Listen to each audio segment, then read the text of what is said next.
Alice was bored. She sat on the riverbank, watching her sister read. Suddenly, a white rabbit in a waistcoat dashed past. "I'm late!" he cried, checking his pocket watch. Intrigued, Alice followed him.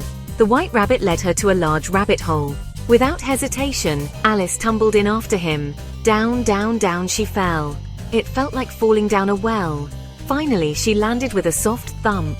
Alice found herself in a strange and wonderful place called Wonderland. Wonderland was a place of constant change. Alice found a bottle labeled "Drink Me." She drank it and shrank so small that she was the size of a mouse. Then she ate a cake that made her grow taller than the trees. These transformations were confusing and frightening, but Alice began to adapt to Wonderland's unpredictable nature. She realized that nothing was as it seemed. Alice's journey led her to a pool of tears. She had cried them when she was giant. There, she met a group of animals, including a dodo and a mouse. They decided to have a caucus race to dry off.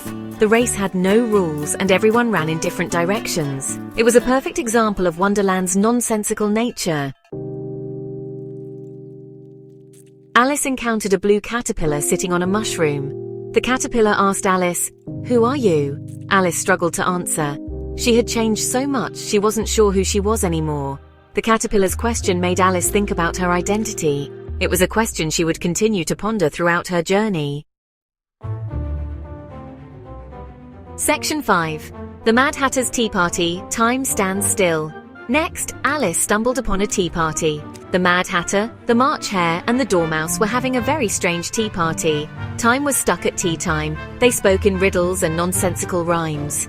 Alice tried to follow their conversation, but it was impossible. The Mad Hatter's tea party highlighted the absurdity of the adult world. Section 6. The Queen's Croquet Game. Rules are made to be broken. Alice then found herself on a croquet lawn. The Queen of Hearts was playing croquet, but the rules were ridiculous, and the Queen kept ordering her subjects to be beheaded. Alice found the Queen to be a tyrant. The croquet game represented the arbitrary and unfair nature of power. Section 7. The Trial, a Mockery of Justice. Alice was called as a witness in a trial. The Knave of Hearts was accused of stealing the Queen's tarts. The trial was a farce. The witnesses were unreliable and the judge was biased. Alice realized the injustice of the situation. The trial was a satire of the legal system and its absurdity. Section 8. Waking up, back to reality.